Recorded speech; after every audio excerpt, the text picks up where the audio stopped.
All right, we are recording. So, Hannah, I'm going to let you introduce Grace because you guys are friends here. But Grace, it's so great to have you here. Nice to meet you. So, Yeah, you too. Yes, so everybody, welcome to the October meeting. And this month we have special guest Grace Coberly. So I've worked with Grace on their piece Three Rhymes, which the first movement is for glass and wood, second movement is for paintbrushes, and third movement is for whirly tubes. And so I've gotten to know them really well through the process, and I thought that they would be a great person to have come to our discussion group and talk to us about how they think about percussion, especially since their background is more in vocal music. Yeah, thank you, Hannah. I'm super excited to be here. I told Hannah a few weeks ago that I was still feeling a little bit weird about being invited to something as a percussion composer because in my heart, I feel like, oh, I'm a choral composer. That's what I do. That's my background. But she pointed out I have written multiple percussion pieces and I count. But I actually wanted to talk about choir first. How many of you have been singers ever? Yay! Kind of too. Singing is great. I grew up singing. And so, I'm used to it's a world of sound that's very familiar to me. And so I find it the most natural to write for. I really like choir because the way I've started thinking about it is in terms of its rules.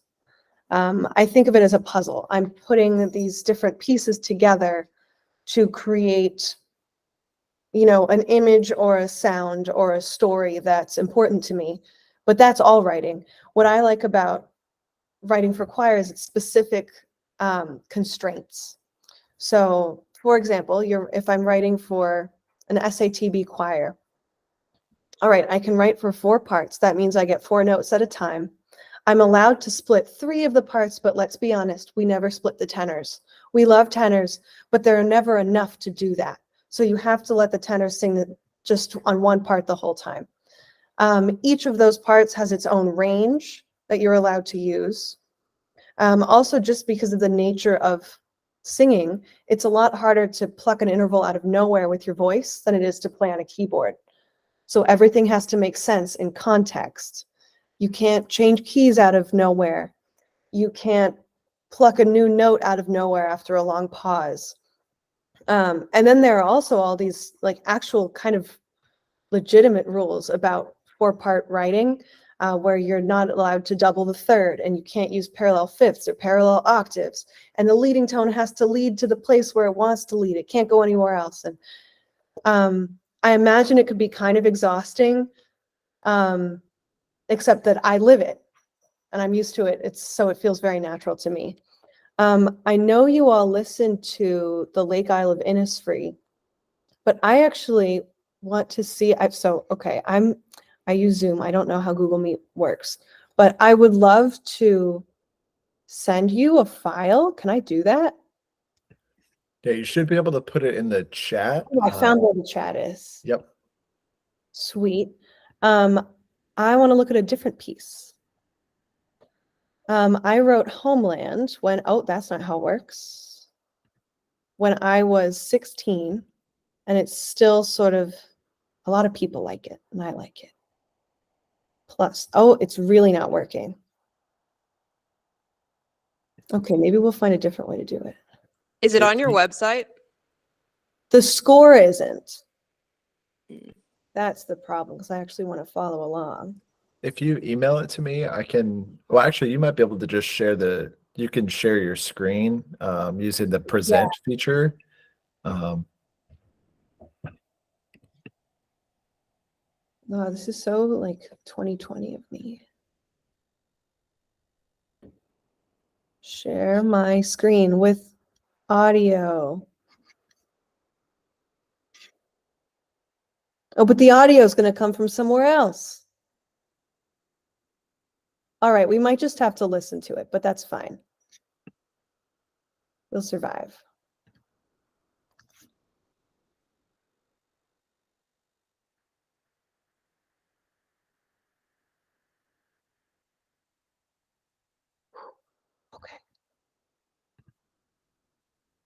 present that tab. I don't know if I clicked audio, so we'll just see. But anyway, what I'd love for you to do is to try to follow along with a part. If you can, like pick, it's going to show you different people, but see if you can pick a voice, a line of the music, and just follow it to see where it goes. And if there's no sound, please tell me. I can't see you.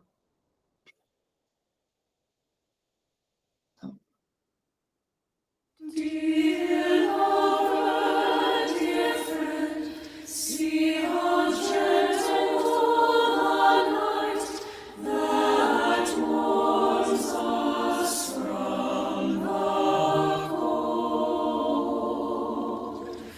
When we met, I could swear I had known you before in a lifetime gentle still. This is our home and haven in the woods of familiar shadows, the sky we call our own, and surely someday we all will meet again. In music, never be alone. If the night falls tonight, twice the speaking of the sun, and painted in the sky. If the monsters return, I will drive them away to keep you safe with me. I will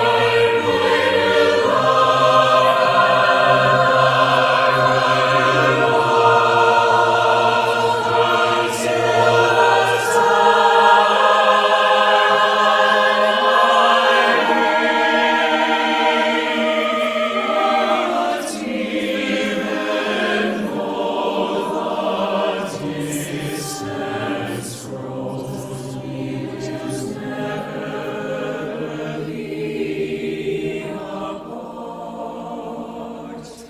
This is our homeland, our haven in the woods. Familiar shadows, the sky we call our own, and surely someday we all will meet again.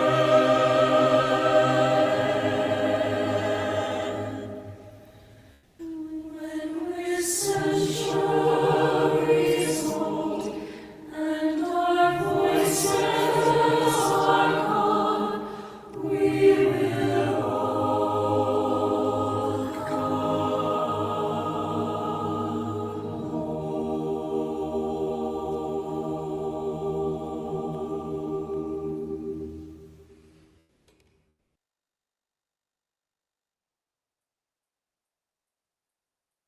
Yeah, so that's Homeland. Like I said, I wrote it when I was 16. And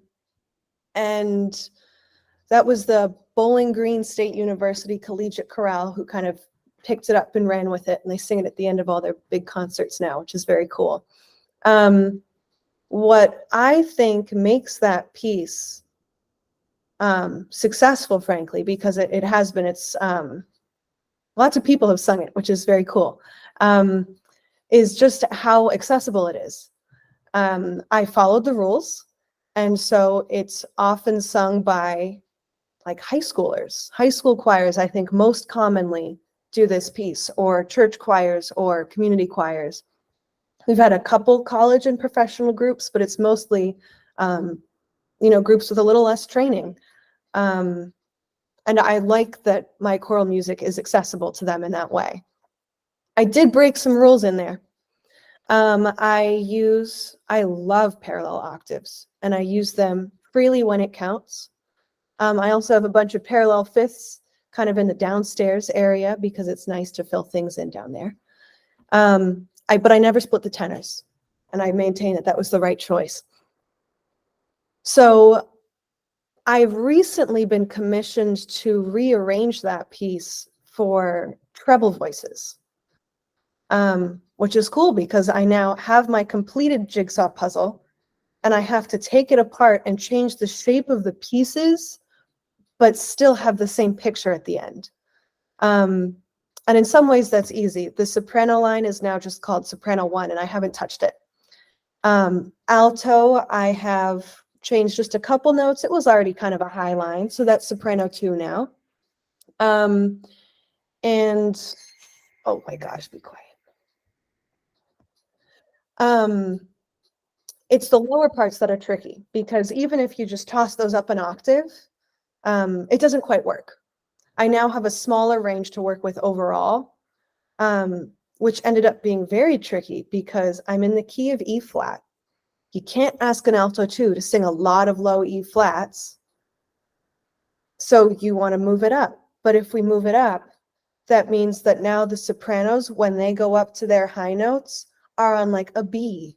And you can't ask a soprano to do a lot of that either, unless you're sure that who you're working with is a professional ensemble.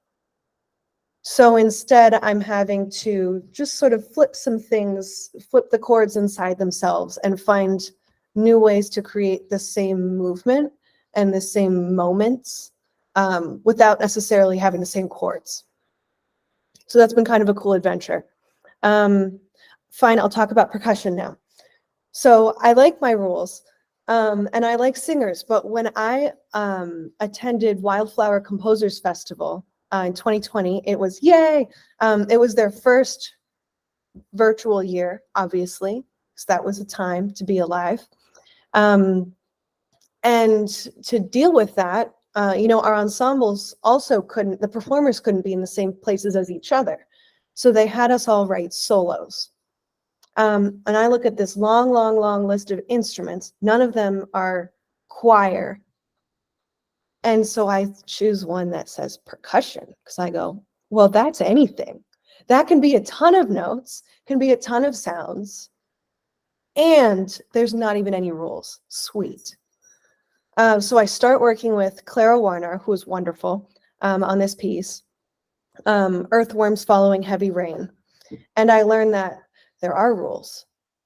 There aren't that many, but one that's very important is that it actually takes 2 limbs to bow a vibraphone. It had only occurred to me that it would ever take 1. But so I asked Clara to bow with one hand, hold a sustain pedal with one arm, hit pots with the other arm, and hit a kick pedal against another flower pot with her other leg. So there were no limbs left for her to stand on. She was great. It was a learning process for me. So she said, how about we put a sandbag on the sustain pedal? Because we never need to take anything off of it, right? It needs to be down the whole time. Problem solved. It didn't ruin the piece. She was very flexible and awesome about it. I also learned it's pretty easy to hit with a mallet on both the near and the far side of the vibraphone. Less easy to bow both sides. So you may have noticed her reaching here, especially when I only let you use one arm. So she's going here and then over and then back and then over, just because of the key I chose to write it in. And again, she's super talented and worked with it, and it's fine and it's playable and it's great. But I learned in retrospect that that was a sort of rule that I had broken, making the piece a little bit more difficult to play. The next percussion experience I had, I did not share with you because it's in the email that Hannah sent out. Because it's a little bit different. It was carillon, which is those big playable bell towers that actually have multiple full scales, chromatic scales. They've got all the notes.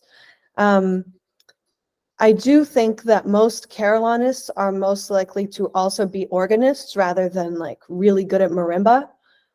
So I think in that sense, it's sort of a different world. But for me as a composer, looking for rules and looking for how sounds fit together, it's more of a percussion thing. So I decided to write for percussion or for carillon because I saw a posting on the ACF opportunities page that said, hey, we want carillon music. And I was like, you could write that? What? I didn't even submit it right away. I was just excited about the idea. So I did my research on the rules. And this is what I learned. So there's a lot of rules. You don't actually have to read them. It's just a lot. Most important ones I picked up on are, so if you've never seen a carillon console, it looks like an organ, like you're sitting in front of something, but instead of 3, 4 to 5 keyboards, you have a bunch of levers. And so you have maybe 1 or 2 rows here, and if you're lucky, you have some pedals. And that's what you have. You can't actually, it's too big to reach your hands across to play a chord. For the most part, you play with your fists. So you get 1 note per hand and 1 in each foot. You can have 4 notes. You are allowed to ask people, this is again where we can break rules when people are flexible. You're allowed to ask people to play with flat hands. And then they can sometimes reach to like a half step or a whole step or something else. If you have 2 rows, then they can reach a lot more things. But it's more unusual. So to write a really standard piece, you stick to the fists, you stick to 1 note per hand. Some other things I learned about carillon. The overtones of bells are completely crazy and just not at all what regular overtones are. So I sat at a piano to write this piece knowing that I would get the same fundamentals, but thinking the whole time it's not going to shine in the same way that it's shiny on this piano right now. It's going to be shiny in a different way. Because of that, you actually just shouldn't use that many bells. If you try to stack, like just play, a major triad, the most prominent overtone you hear on a bell is a minor third. So you have, I use solfege. You have do, mi, so, and me, and then you also have so again, and you have, so now it's like a dominant 7th chord. And so the more you stack, the muddier it sounds by a lot. So you just don't use a lot of bells. And the lower ones are way, way, way louder than the higher ones. So if you have a melody and a harmony, you want the melody to be in the feet and the harmony to be a sparkly thing on top. That means that all of like the hymn arrangements that I have heard played on carillons, none of them sound good because they are going by choir rules instead of carillon rules. And that just doesn't work in the same way. So I wrote this piece, which I would love to play for you. And I'm actually going to play you the version of it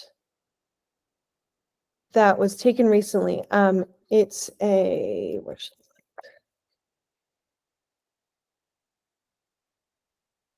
not there. So this has been performed more recently. We're working on getting like a very official recording, but this was its initial premiere. It was sort of on the spot. The performer had not planned to do it until about 10 minutes before he said, "You want a premiere?" And we did it. But you'll hear me follow some rules and break some rules. If I can figure out again how to share my screen on Google Meet.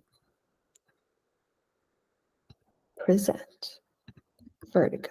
Here we are.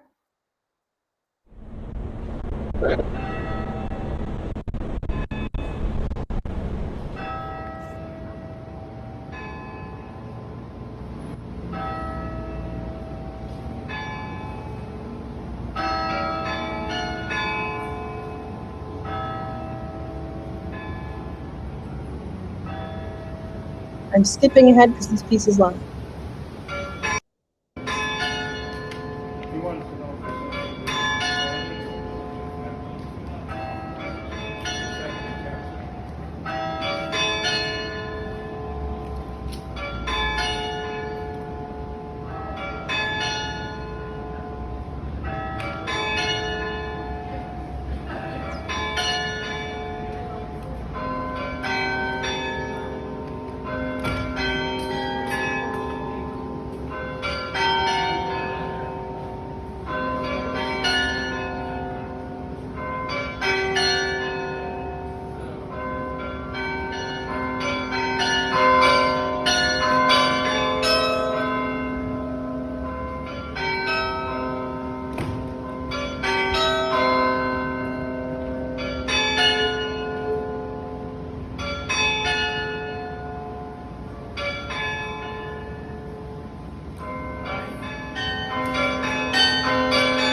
So that's most of Vertigo.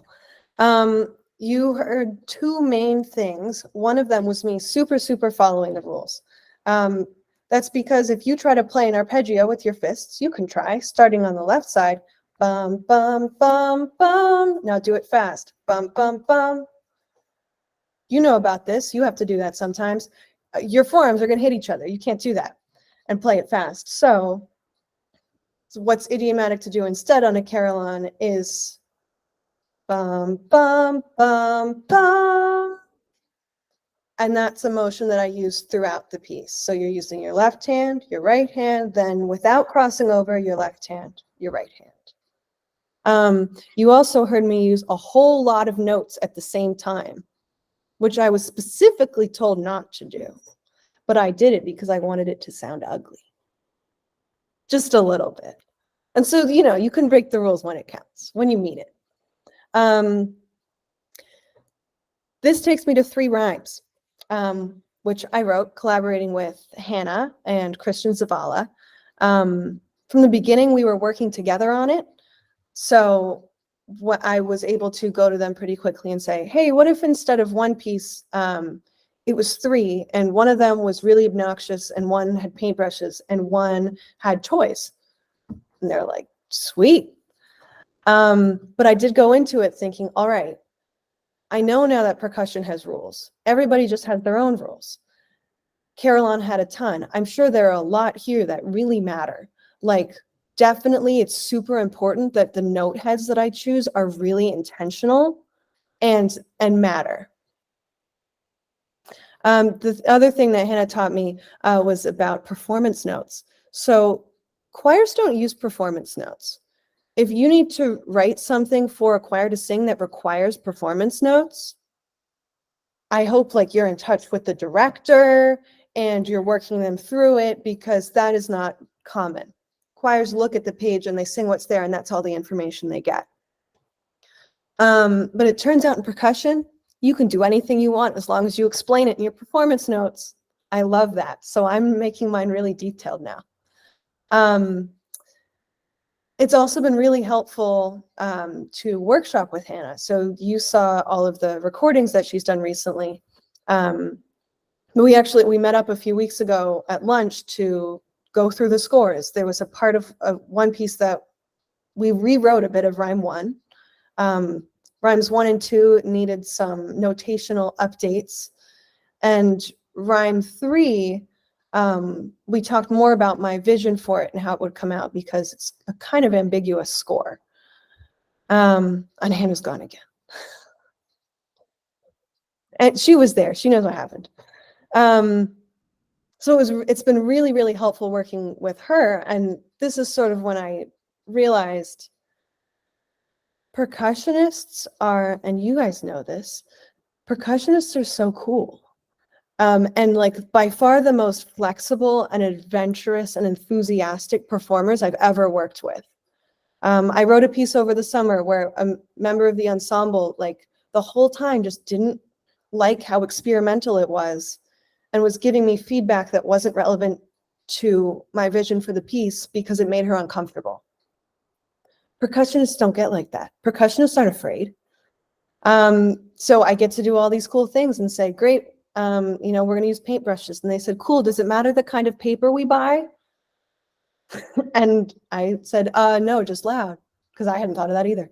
But yeah, I mean, I think my point here, because this has also been helpful for me organizing my own thoughts on my process and how I approach writing for different types of musicians, is that some people have rules, but really what's important, what I've found important, is just to collaborate really closely with who I'm writing for. I very rarely now will just write a piece and then try to give it to somebody. I'm always writing for someone or for something very specific. And so I get to work with them to make sure that I know which rules matter to them and which ones they are willing to or excited about, breaking. So you have listened to my music. Do you have questions for me?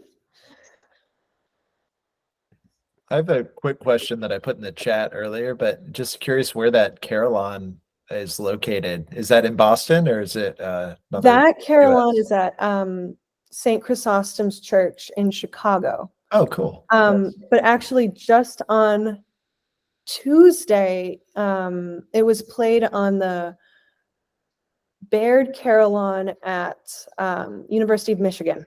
Oh, cool. Because I did then end up submitting it to a call for scores and they liked it. Nice. And so we're working on that. And that's why it was slow and there were some wrong notes because he was sight reading. But yeah, actually getting it to hear it on a different carillon means everything is different. Their whole instrument is tuned a few steps low.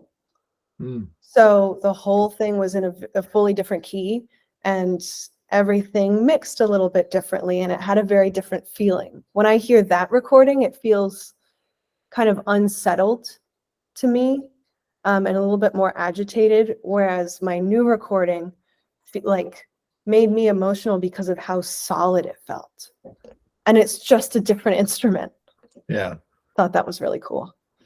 Very cool. Yeah, when I did my master's degree, we had a carillon on campus, and you could actually enroll in carillon lessons. And you're totally right that most of the folks that took carillon were organists. Yeah. However, those same organists that took carillon lessons, their primary instrument was percussion, which was just like a hilarious like full circle moment here.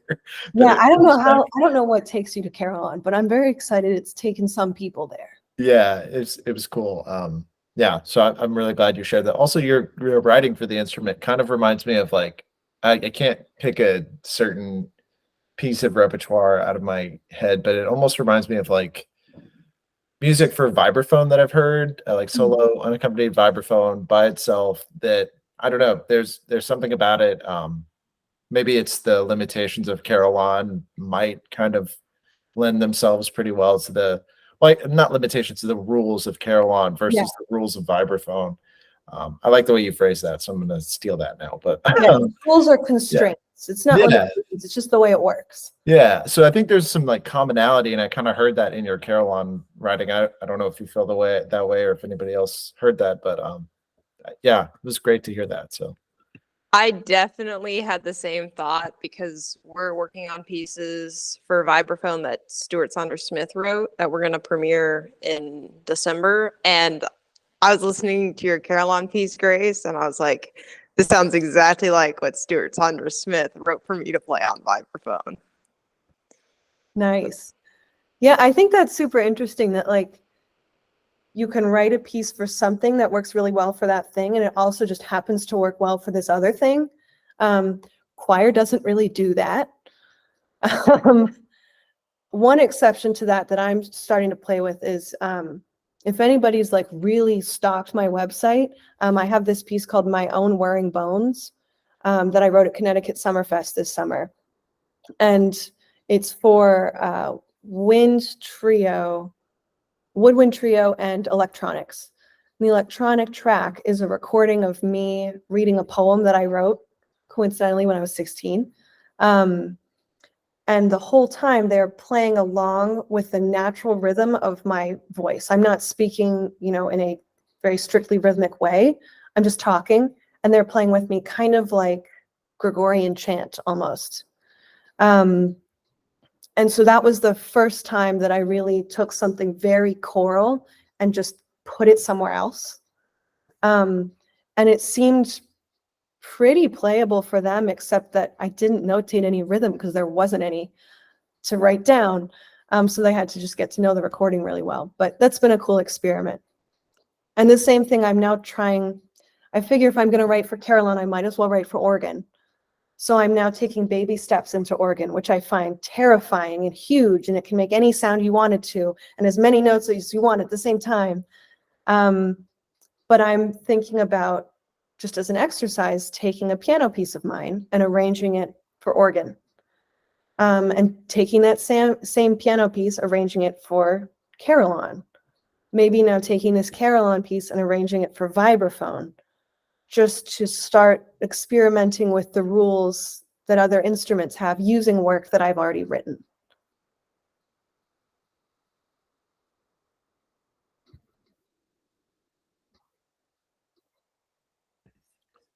I'll ask another question. How did you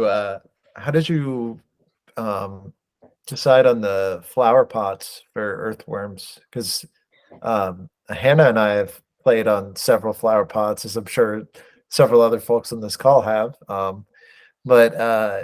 Yeah, it's a really cool pairing that I haven't seen that pairing. I've seen it in multi-percussion, I've seen it with marimba, but yeah, just talk to us about that maybe. So what happened was that my mentor composer in that program was Inti Figgis Visueta, who has written a piece for flower pots, and she showed it to me, and I was like, I'm doing that. Because it was cool, but also because I was sort of daunted by the possibilities. And what that sounds cool, I'll do it. But I wrote that piece sitting on the floor of my bedroom during COVID summer, hitting glass bowls with rubber spatulas. That's how I figured out the sound. And then I was just doing that to see, okay, what would this be like? And I started humming over it, just sort of singing pitches. And then I went, well, shoot, now I need something that can sustain a pitch. So clearly I have to do both by my phone. And that's just sort of how I ended up with that pairing. And I like how different they are, especially for the story of this piece, because I can have one thing be, very active and falling and very percussive, while the other thing is kind of wiggling and bending and moving in that way.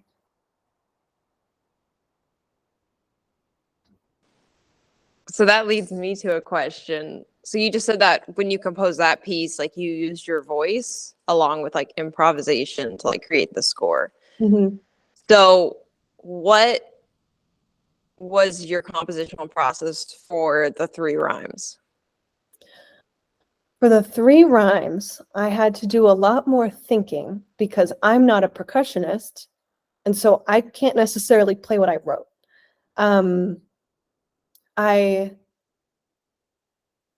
I think actually this is kind of unusual for me, but rhyme 1, I did almost completely just in my head.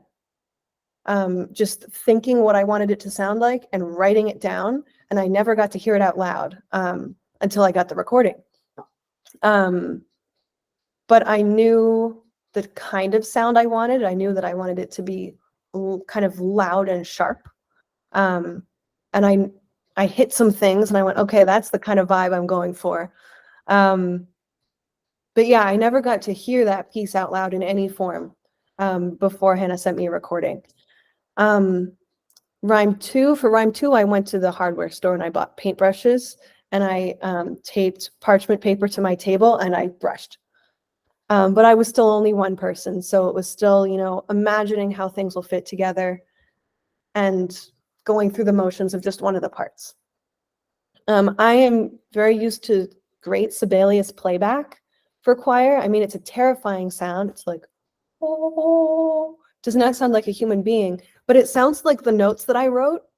And Sibelius has not been able to offer me a ton of that when I am writing for percussion, particularly for paintbrushes. I've struggled a lot with carillon. They have sound fonts they've made for specific carillons now, but also to do that on Sibelius, you have to buy this whole other thing, so I haven't done it yet. And then for rhyme 3, I did a lot of math because, I mean, that's the most constraints I think I've ever given myself. I said you can have 6 tubes because more than that is just a hassle for the performers. Each tube realistically can play maybe 4 notes. I'm only going to make them do 3 because the 4th one will drown out all the others. It's too loud. And I tuned them the way I wanted to tune them. I ordered some to my house and cut them to tune them just to try it. And I learned that it is physically possible to do one that's like activating the 3rd harmonic while the other one's only on the 2nd. I learned that on these particular tubes, it's really hard to play the fundamental. Just don't write it. You can't do it. I've talked to Hannah. I've ranted to Hannah about the specific brand or like style of whirly tube that I prefer. Is very hard to find online now. And I ordered one that had the picture of the one I like. It's like bendier and a little wider, and it has these stripes down it. And they mailed me the bad ones, so it's for the bad ones now. But those I played in my house. That said, it's sort of a choral piece, right? Because I'm stacking notes, and I tried to have moments where voices would move instead of just the notes change. And I was able to write some of that with my voice and on a keyboard. And then I had to go back and do all the math again to figure out if it was physically possible for my 2 people with their 4 arms and their 6 tubes to play that chord. It wasn't always, and then I had to change it. I'm glad you said that the last one was like based on your choral experience, because as someone who's played that piece, that one seemed the most different compared to like regular percussion writing.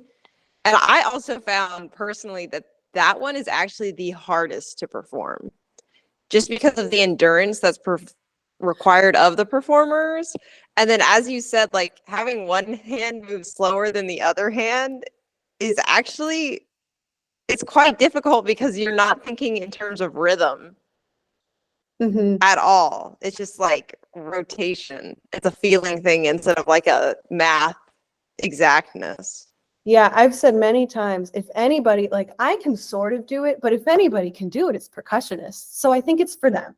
I think it's for them. But it is hard, and it's also, it's very imprecise.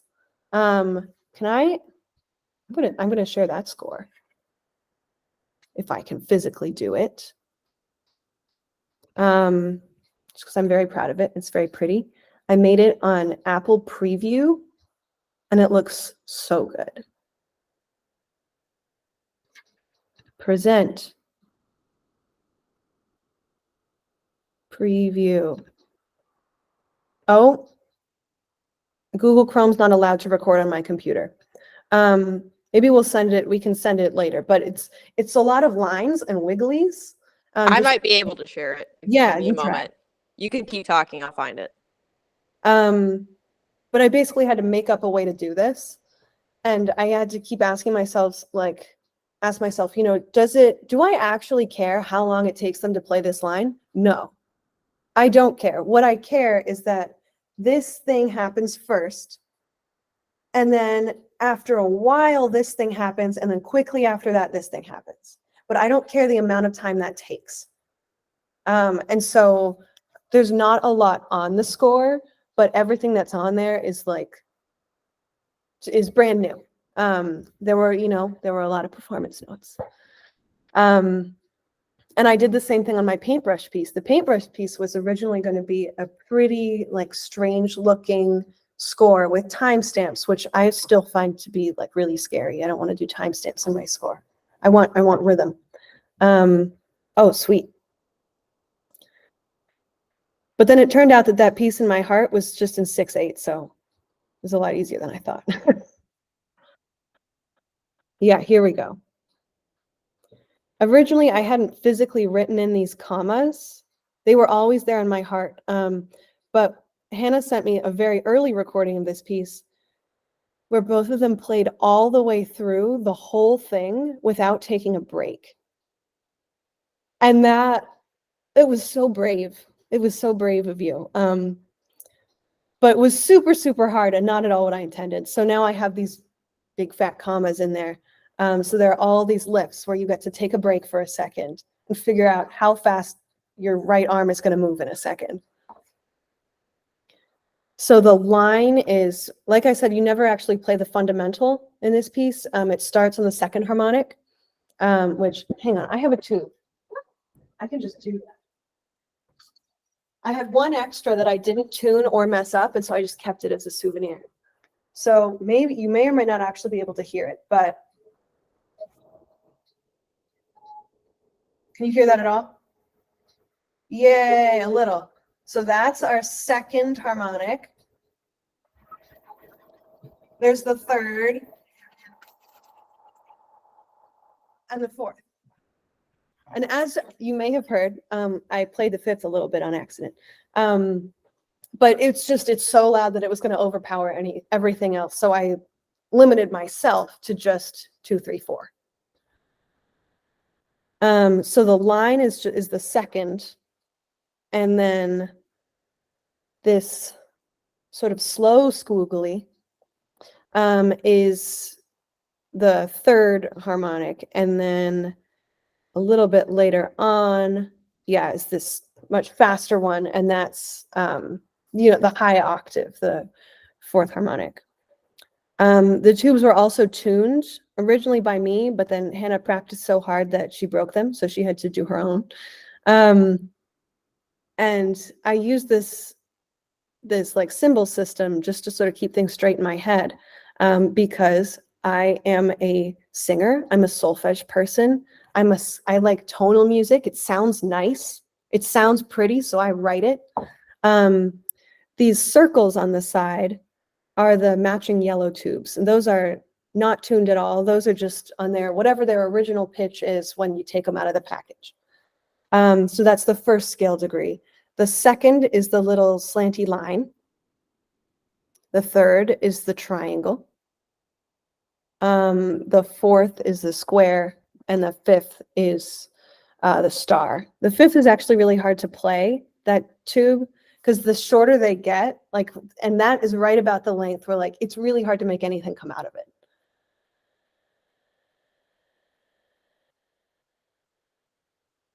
Yeah, so I just sort of invented this system. That was a lot of fun. So when you mentioned scale degrees, do you mean as in like do, re, mi, fa, sol? I'm a solfege Yes. person too. Yes. Love it. So, okay, great. So you Yeah. kind of base the, Hannah had do, re, fa, and Zach had do, mi, so. got it. So you kind of base, or you base the tonal center based on what comes out of the package. So Yeah. it's different for every player. I actually, when I was doing all my math, I'll admit, I did it all in C major because I'm a solfege person. Yep. And it's just easier that way. And you never know what key it's going to be. It's like a carillon. So except that at least their notes, at least like are called the same thing. These don't have a name. So it's all relative to the starting pitch when you take them out of the package. They're all the same, but then you need to tune them. And Hannah, if I may, a few days ago, Hannah sent me a recording that she didn't like in general, but I said, I can tell, like I'm looking at it and you're doing everything super right. It looks great. All of the tubes that you have to trim, you need to trim them more. Because they had landed on different pitches, which meant that like my starting whole step was now just a half step. And then when I tried to bring in la later, it was flat. And so like, it's funny that it threw all of my intervals off because of the stacking and the harmonics.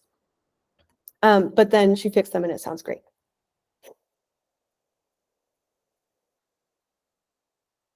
Yeah, anything else? Do we want to look at the score for rhyme 2 and rhyme 1 since I've got it up?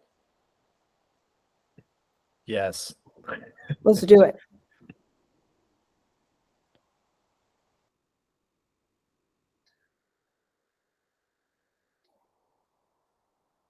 Yeah, here's rhyme 2. So like I said, this was initially going to be much more complicated than it is. And then I decided it was actually 6/8, and so we didn't need to go there. But I also have a paintbrush. Heck yeah. So the paintbrushes, you can use them a few different ways, obviously. And I actually don't even remember exactly which one. Oh no, I do remember which one is which. So the arrow is a sweep. And initially I was going to have sweeps in like all different directions, but that's where I started to think like, that is way more complicated than I need this to be. So these are my sweeps, and that's the long arrow. There are also some down arrows, which are just much shorter sweeps towards you. Then there's the side. I don't even know what kind of note head that's called. It's slanty, it's a line. Slash, I saw Hannah say slash. It's a slash. And that is this, sort of on its side. Then my X's are bouncing down the handle. Did I have another one? I wrote this so long ago. I don't think so. 3 ways to play a paintbrush. And they're all sort of, you know, interacting, and there's 4 paintbrushes active at the same time. I did talk to Hannah about noting how many times to repeat a section. I said, you know, should I write it all out, or should I keep them in these little units that we repeat 3 times, 4 times, just 1 time? And for this, we decided to keep it in units that are repeated. But then rhyme 1, which also has a lot of repetitive material, Hannah decided she preferred to see written out all the way. This is the one where my note heads were initially something else, and they're changed now, so that they look less like the arrows in the paintbrush piece.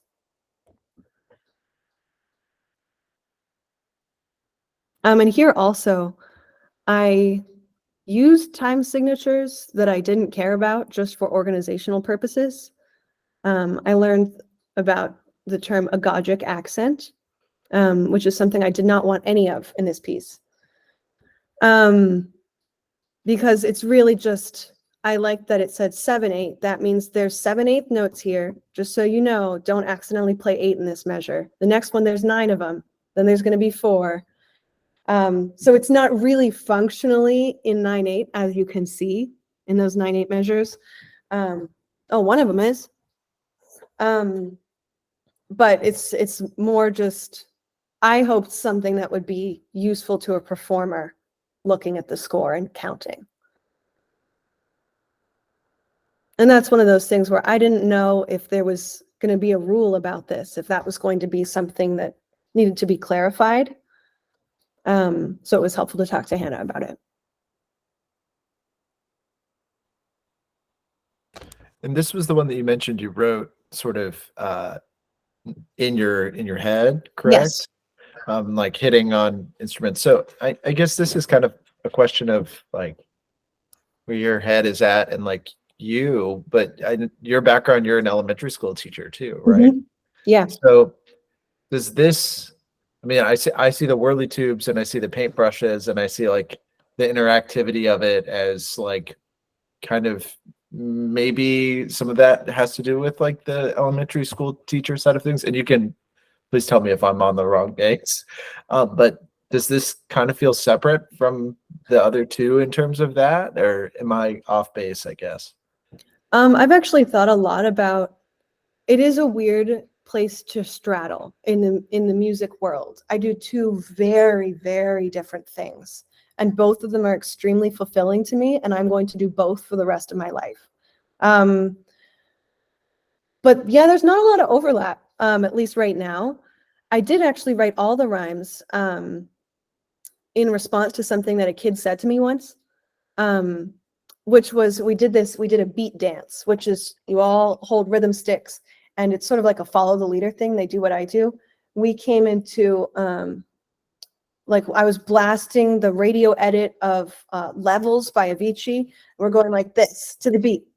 And then sometimes we do it up here, or we do it behind our backs, or we start just tapping the ends, or we do it quiet, or we sit on the floor and hit the floor, and they just followed along. And at the end, this kid, who was such a problem kid, shouts, "It rhymed!" And it just totally exploded my brain. There weren't any words in it, but it had rhymed to him in a musical way because of things fitting together and locking in. So I tried to create moments like that in all of these rhymes.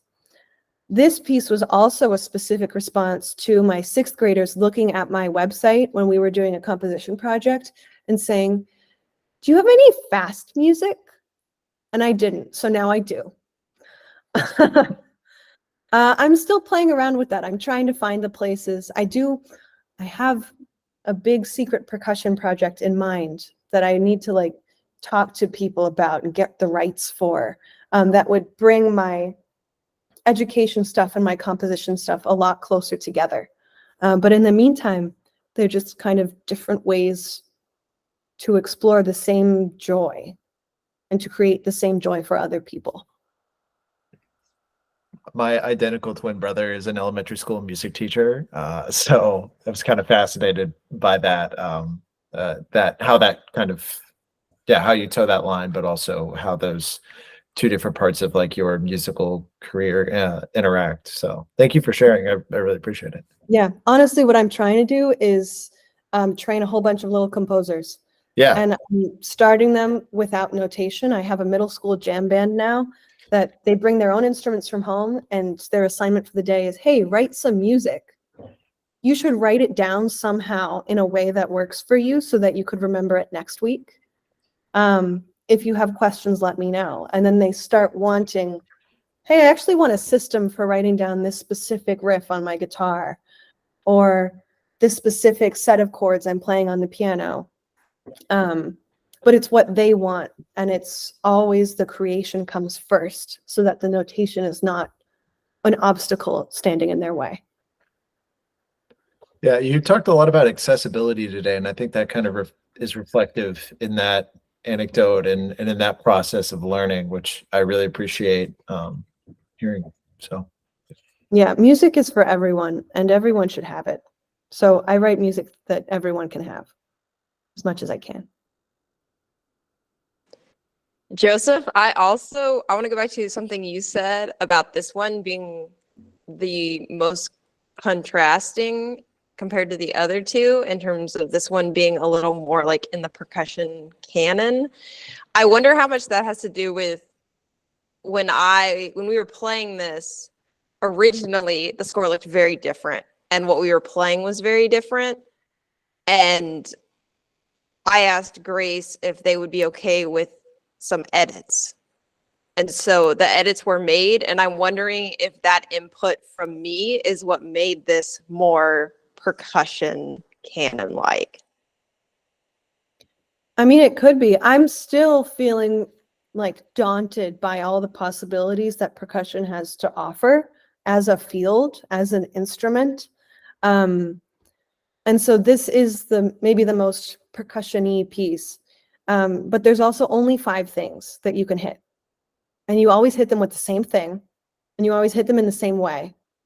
So I gave myself extra rules so that I would feel like safer writing it.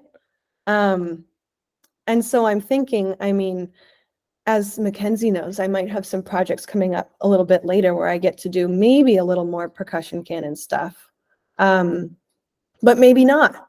And so whether I'm putting the rules on myself or I'm just encountering them in the wild, I think those are what help me write in a creative way.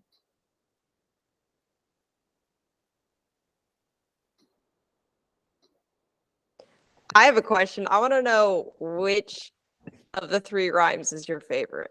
Great question. Originally, it was rhyme 3. Now it's rhyme 1.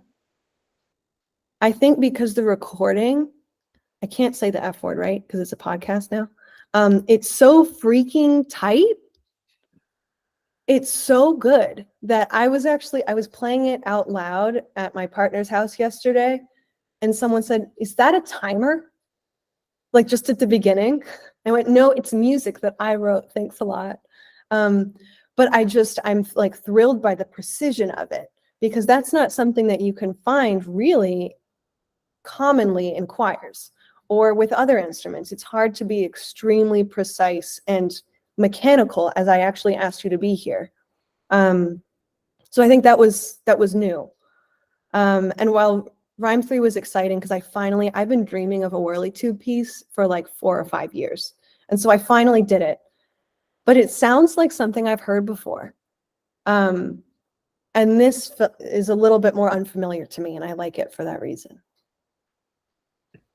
did you include in the program or the performance notes to not emphasize like the Agagic accent or like the metrical placement? Only after talking to Hannah. Okay, cool.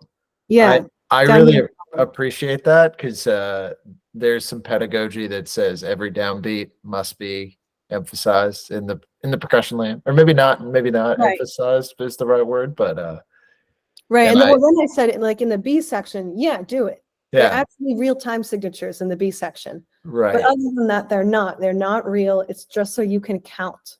yeah, and I appreciate that distinction, I will say. Well, right, because what's the alternative? I just lay out a ton of eighth notes and say go. My So that one my makes sense. my pushback is always, if I wanted you to like emphasize it, like there'd be a tenuto or like an accent or something, you know? Yeah, but I mean, I also didn't know that was an assumption. So getting to hear that from Hannah, and then her saying like, you should write that down. You should say no Agagic accents, was really helpful, because as a non-percussionist, I didn't know that was something I would be grappling with. I think it just also shows that, like, as performers, sometimes we're always looking on, like, oh, how can we make the piece more interesting? It needs to be more interesting. It needs to be more groovy. And, like, this piece isn't supposed to be that. Why are we trying to make something it's not? And I think sometimes we get so stuck in, like, this is what I've been taught, so it has to be this way. And as Grace said earlier, sometimes rules are meant to be broken. Yeah. And especially, I mean, wow, it fell out of my brain. On a larger scale, there are accents, and it is interesting. And the moments of interest are those just quick little doot-doot before you get back into it. And those aren't as interesting if everything else is interesting. I needed it to be deeply like boring so that those would stick out and throw things off, and then you could get back into the rhyme.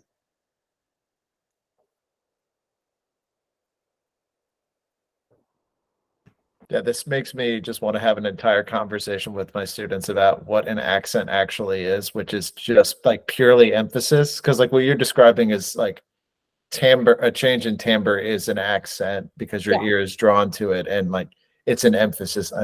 Yeah, it's great. Love it.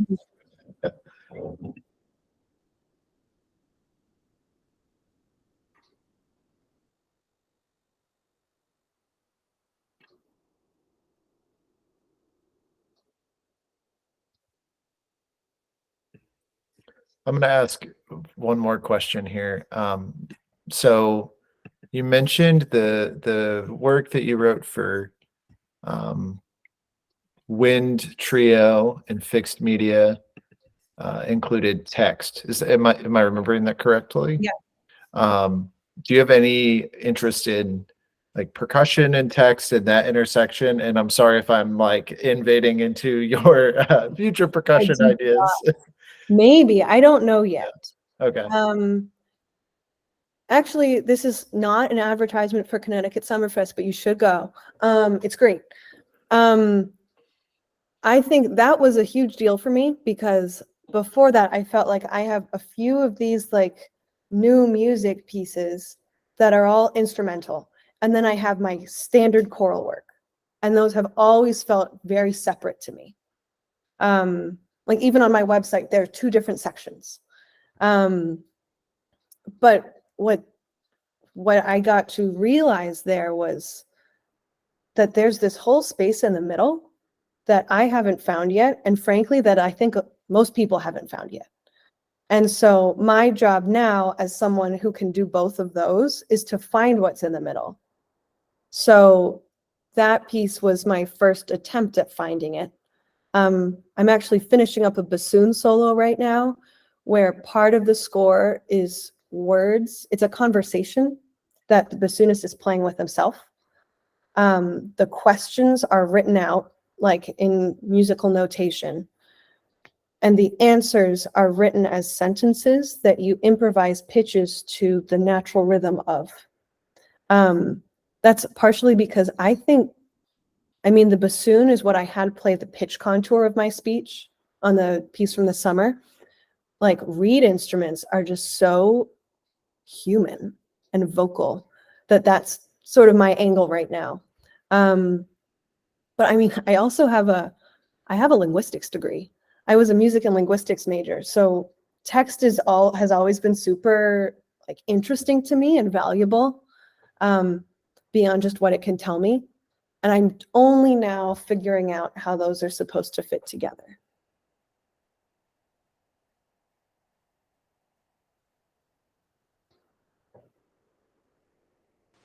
Well, I hope you do write more text, or you end up going into the text area, because I know like in the percussion field, we already have some like text and percussion pieces, and it will be interesting to see how yours is similar and also different from what we already have available to us. Especially as a person with not only a linguistics background, but a choir background.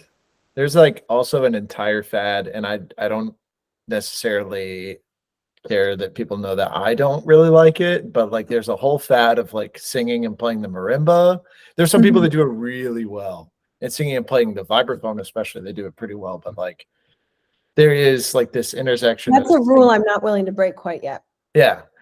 And yeah, down the road, like if you ever choose to explore that, I definitely am interested to see what happens regardless, but yeah. Right. And I just think text is so cool as a tool, like not just, I actually care, I would say, less about the pitches that I assign to text and more about the rhythm and the prosody of it. I get so upset when I sing pieces usually by living composers, who write a beautiful sound, but actually physically singing it is uncomfortable because you have to sing like, if I may, Joseph Spearman. Like, that's not how you say your name, I don't think. So having to sing something like that is awkward and is going to just make the piece less effective. And for this piece I wrote over the summer, I didn't have to deal with that because all of it was my natural speech. I didn't have to set the text to a new rhythm. I was just assigning the pitches. So I'm also thinking about how the emphasis on text is important, and when very occasionally you might want to break away from that. That feels gimmicky to me. I don't know. Maybe I won't. I have I guess a question for you. Well, I have a prompt to see if you have any questions. But I mean, you're in a room full of percussionists, and like, are there other, like, you interact with Hannah and forgive me, are you and Mackenzie close as well? Are you guys? We're about to be. Okay. So you have relationships with percussionists, but are there like any like questions, or I guess anything based on like your interactions with us today that like you want to ask, or you have multiple perspectives, like can we help you or anything like Yeah, that? I actually thought about this too. I was like, this is great because now I know a bunch more percussionists. I mean, I guess like what do percussionists want? What do you want from composers in general or very specifically? I'm gonna let somebody else answer first. Yeah, I'll write it down. Tell me your needs, your rules, and which rules you don't like. Okay, I will go first, and I will just say this. What I appreciate about all of the pieces that you've like put in front of us is that you have the constraints for yourself, and like, yeah, you're willing to explore outside of that, but it doesn't, again, like the phrase in your bio and as well as in your persona today speaking to us, I kept coming back to the word accessibility, which seems to be a core part of like your compositional philosophy. Again, please tell me if I'm putting words in your mouth, but it doesn't seem that way.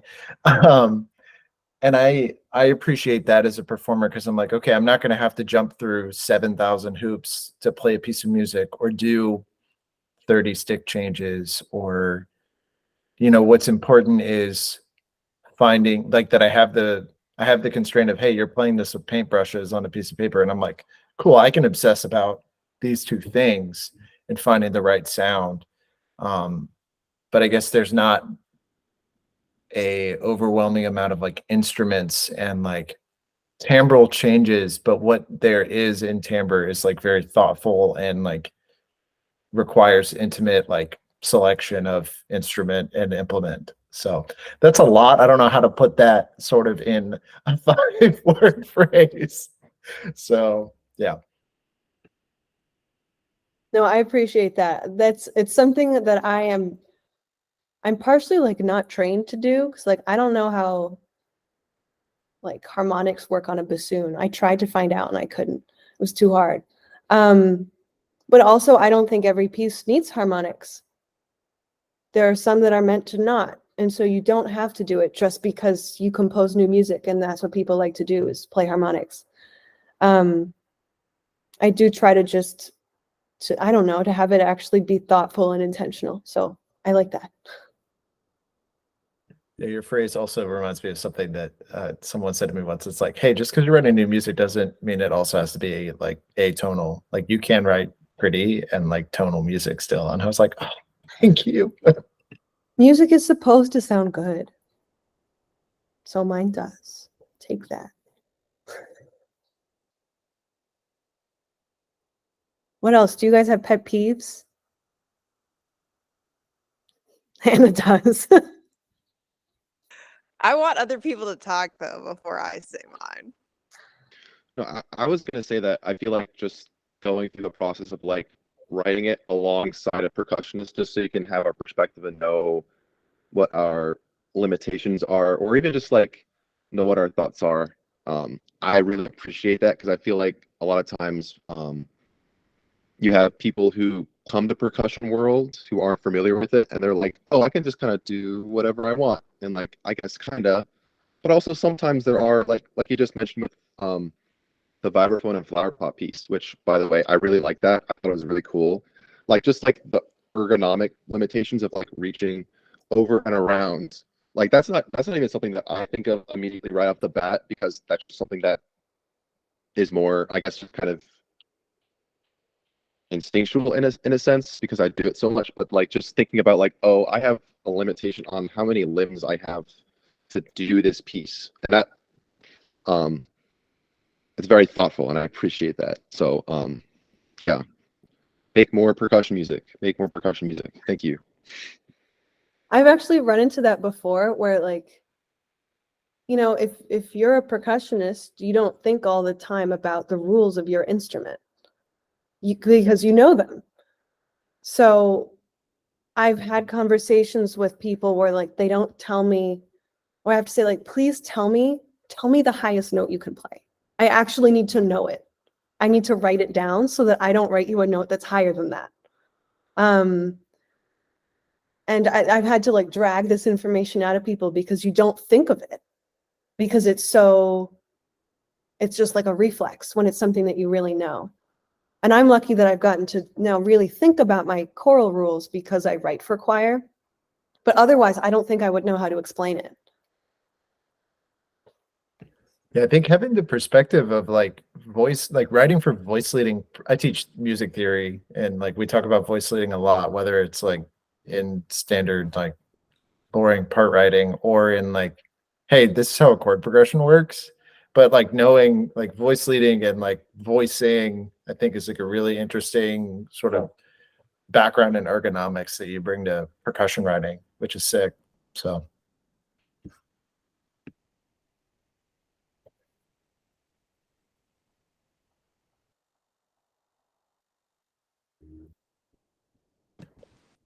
Hannah, one more thing before you jump in. I'm sorry.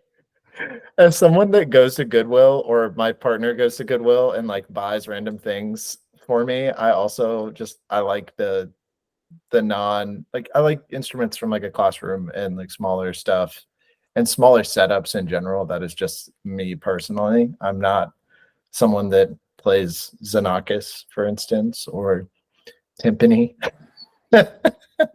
Because it just is too much stuff. So like one thing like I want to try and write for instance is uh, I have these like tiny little toy cowbells that my partner bought for me, and I have like 3 of them, and they sound kind of janky. Hannah's got one too, um, but they're cool, and like someone bought them for me, so there's like some thoughtfulness behind that, and I don't know, maybe again it's like the integration of um, like the teaching, which is one side of what you do, into the composition or whatever. But I like that too.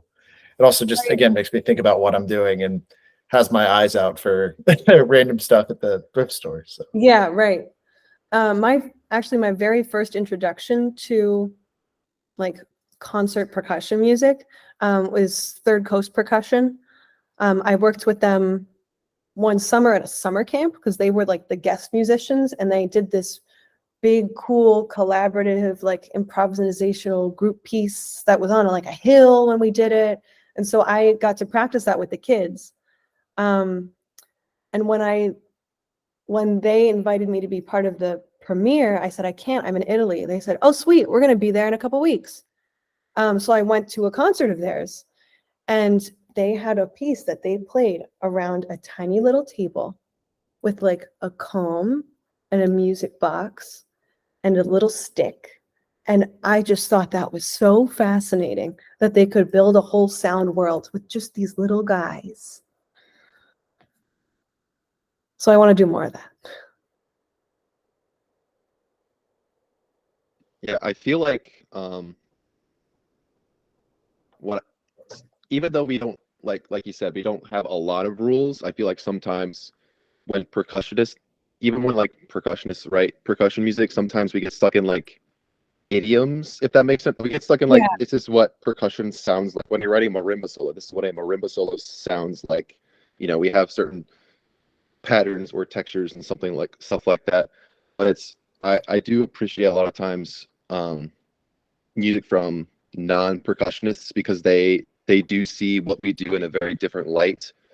And so you get music that kind of breaks down, like doesn't always try to be like the most cerebral, like extended technique-y percussion, whatever music in the world, and just tries to be like interesting and cool and kind of fun. So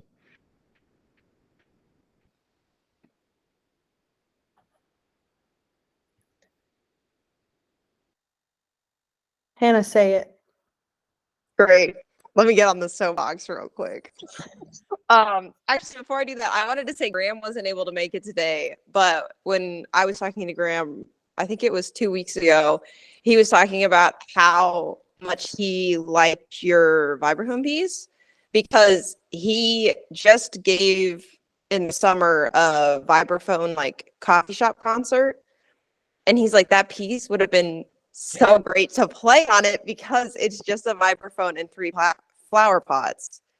And And the one on the floor. Everyone forgets about that one.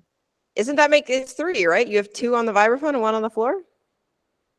I think I have 3 on top and 1 on the floor. Ah, so there's 4. That's good for me to know too.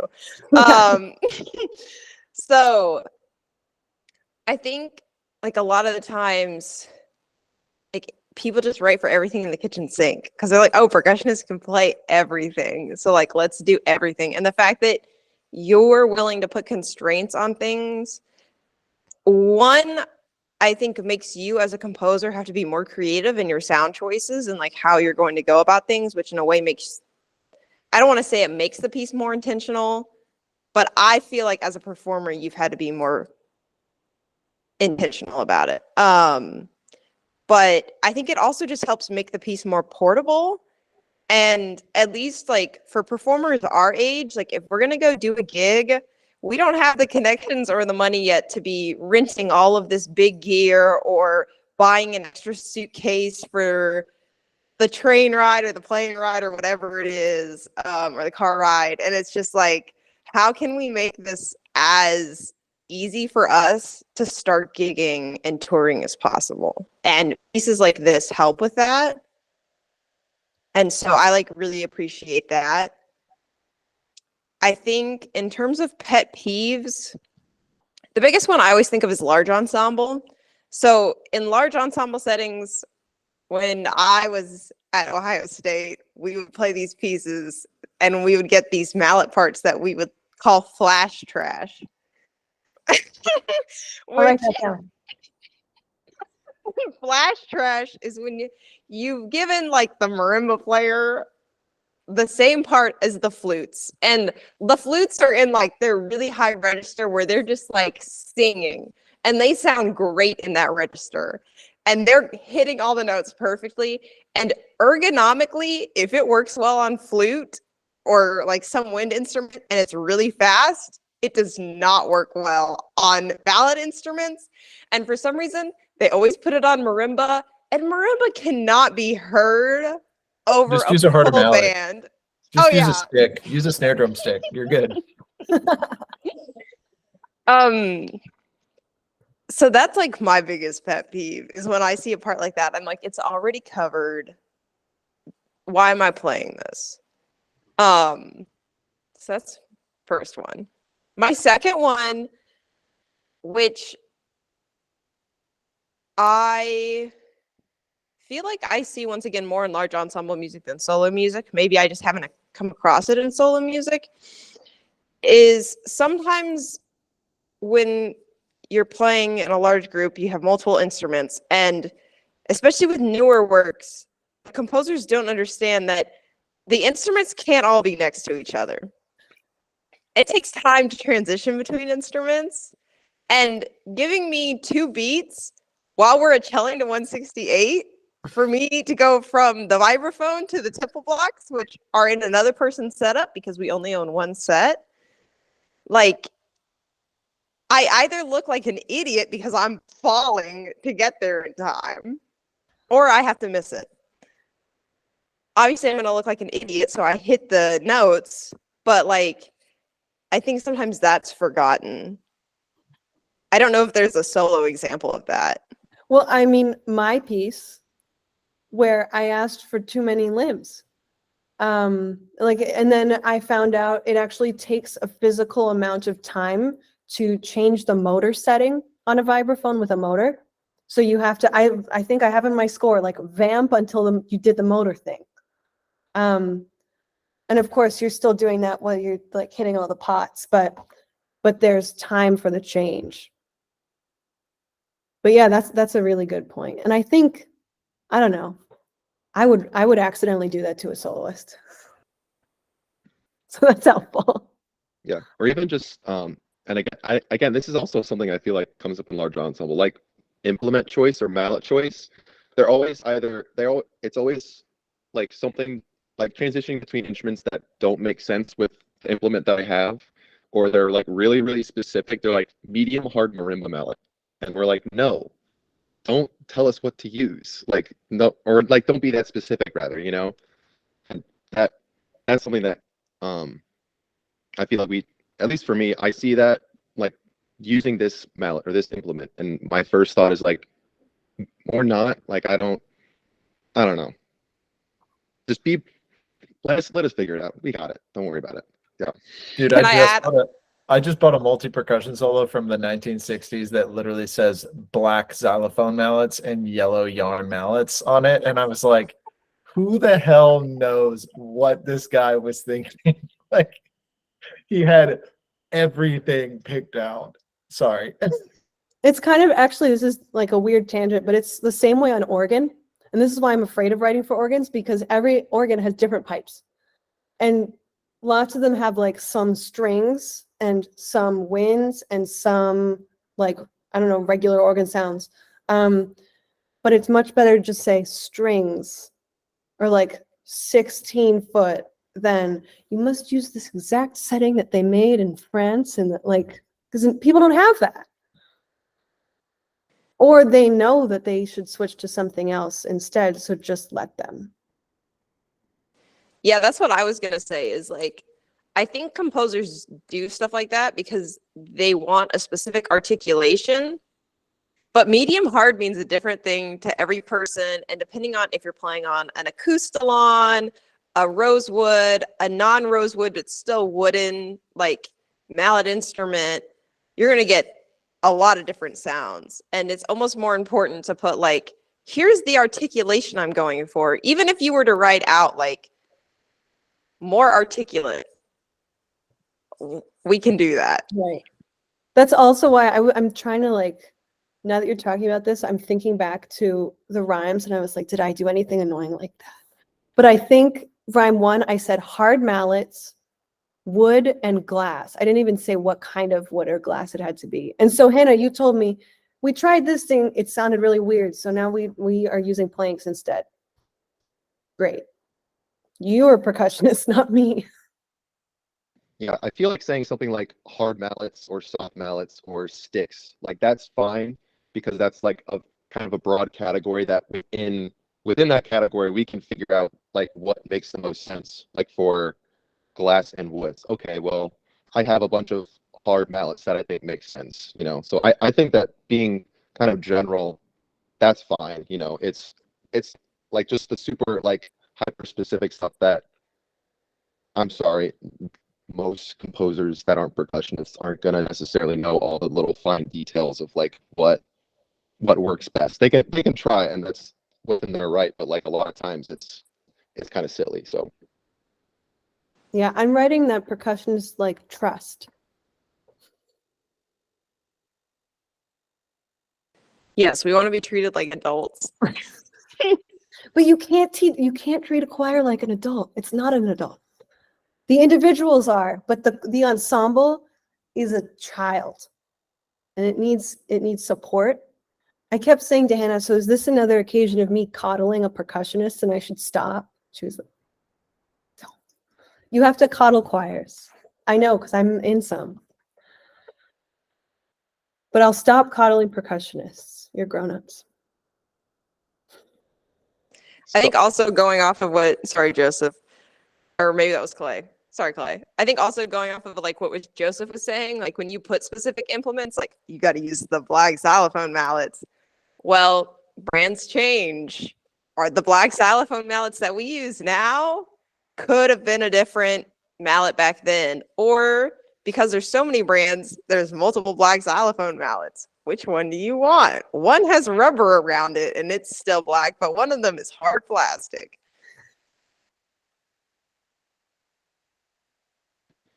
yeah, I guess I was gonna ask, um, so like as percussionists, a lot of times we're very used to like people trying to write within our genre, trying to write for percussionists that aren't a part of our field.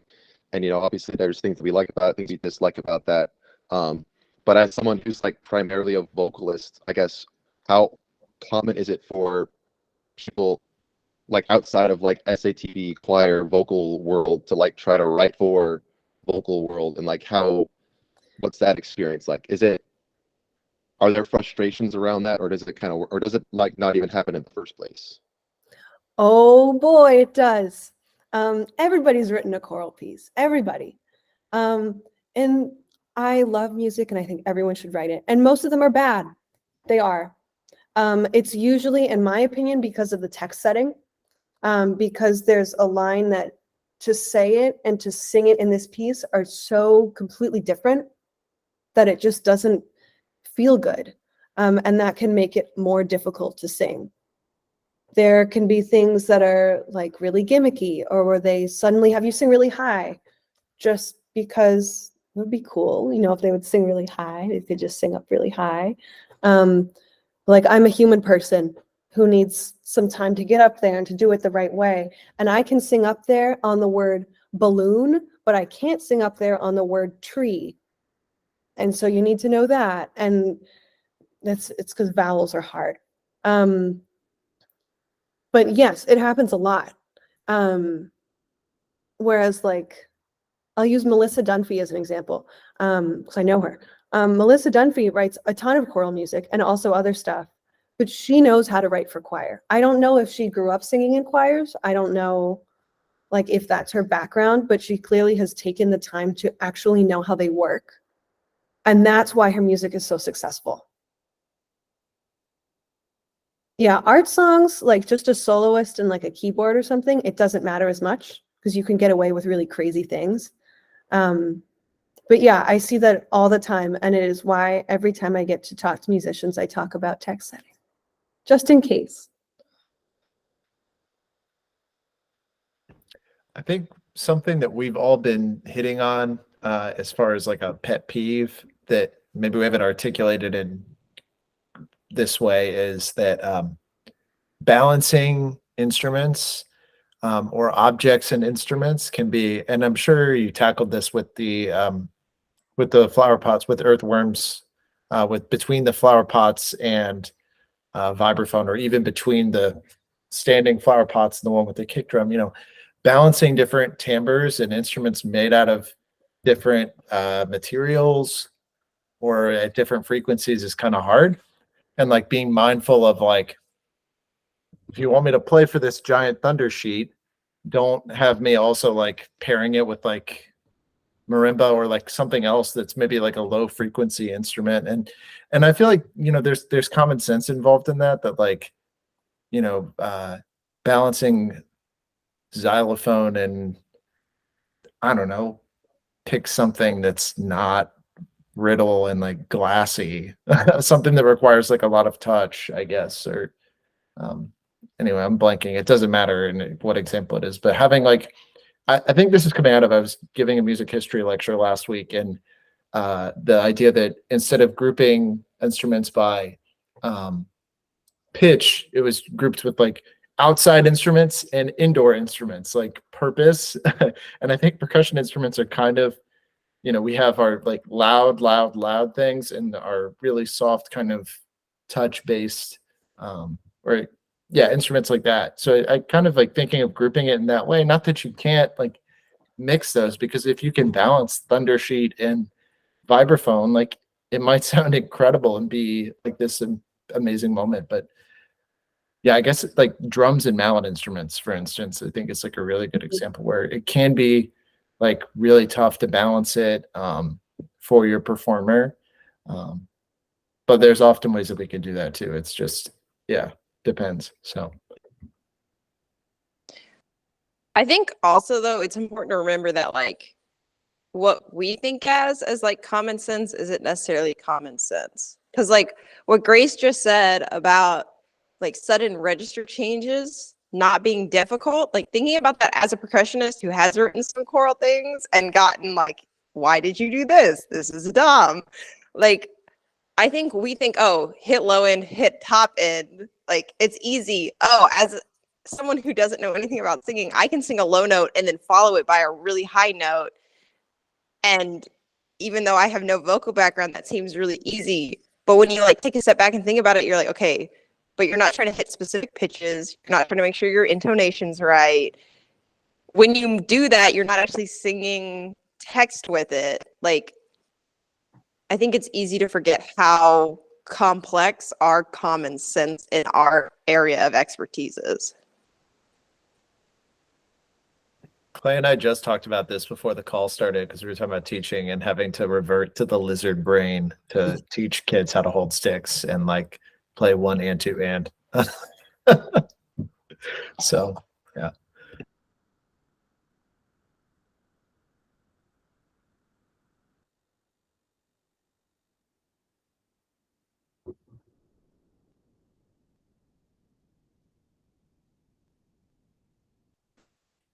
Well, if nobody has any more questions, do we have any more? No? Well, Grace, I wanted to thank you for being here today. It's a pleasure to have you. Thank you so much for all your knowledge and expertise. Yeah, thank And you for the invitation.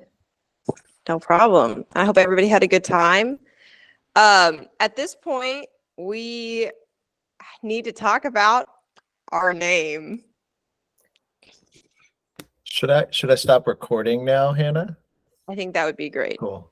All right. Bye, YouTube.